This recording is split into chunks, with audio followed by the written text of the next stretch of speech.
সেই দিন ছিল আমার চিট ডে। চিট ডে মানে ডায়েটে একটা দিন থাকে যে আমি আমার মনের মতো করে বা পছন্দের কোনো খাবার খেতে পারি, হতে পারে সেটা বাসায় বানানো বা বাইরে গিয়েও খেতে পারি।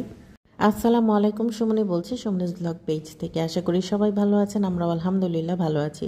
সেদিন আমরা বাইরে গিয়েছিলাম। বাইরে যাওয়ার মূল উদ্দেশ্য হচ্ছে যে আমি তো ডায়েট করছি কয়দিন ধরে, তো আমি আমার একটা চিট ডে তো থাকবেই, মানে আমার মনের মতো কিছু খাবার আমি খাবো। আর একটা হচ্ছে যে অনেক দিন আমাদের বাইরে যাওয়া হয় না, অনেক দিন বলতে মাসে তো একবার আমরা বাইরে যাই, তো সেই যাওয়াটাই আমরা যাচ্ছি আর কি। তো আর এই যে জায়গাটা দেখছেন পথে যে জায়গাটা পড়ছে, এটা হচ্ছে যে লবণ বানানো হয় এই জায়গাটায়। এর আগে আমি ভেবেছিলাম যে এটা আমি দেখাবো বা একটু নামবো, কিন্তু আসলে নামার কোনো উপায় নেই। আর সন্ধ্যা সন্ধ্যা হয়ে গেছে, আমরা রাতের খাবার খেতে বাইরে যাচ্ছি আর কি, সেটাই হচ্ছে আসল কথা। পরিবেশটা আমার কাছে এত ভালো লাগে, যতবার দেখি এই জায়গাটায় আসলে আমার খুবই ভালো লাগে, মানে পথে যেতে পড়ে আর কি। আর এই যে এটা হচ্ছে গির্জা বানানো হয়েছে। আমি এর আগে যখন এসেছিলাম নতুন ছিল, মানে বানানো হচ্ছিল। তো আমরা আবার মাঝখানে সিগন্যালে পড়ে গিয়েছিলাম। তো এখানে আবার খুব সুন্দর ঝালরবাতি দেখতে পেলাম, সেটা একটু ভিডিও করলাম। তো অবশেষে আমরা চলে এলাম এখানে। এখানে হচ্ছে যে ইন্ডিয়ান ফুড পাওয়া যায়। এর আগে আমরা একবার এসেছিলাম রোজার আগে। তো আমার খুব ইচ্ছা হচ্ছিল যে আবার একটু খাই। প্রথমে আমরা খাবার অর্ডার দিয়ে দেওয়ার পর যেটা আসে সেটা হচ্ছে ঘোল, দইয়ের ঘোলটা খেয়েছি। আর এটা হচ্ছে ইডলি, নানান ধরনের খাবার, অনেক খাবার পাওয়া যায় এখানে। আর এত ভালো লাগে, মানে এর আগে যখন এসেছি তখন অবশ্য এত মানে প্রচুর খাবারের অর্ডার দেওয়া হয়েছিল। তো এবার বলেছিলাম যে এবার এসে বলেছি যে বুঝে শুনে মানে খাবো, কিন্তু একটু মানে কি বলবো যে নষ্ট করা যাবে না। মানে আসল কথা হচ্ছে এটা যে এর আগে অনেক খাবার নষ্ট হয়েছিল।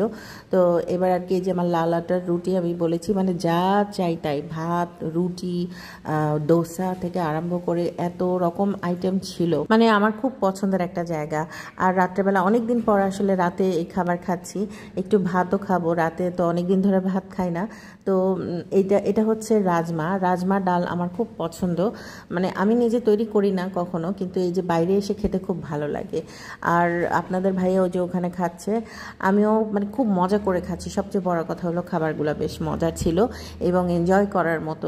অনেক মানুষ থাকে এখানে।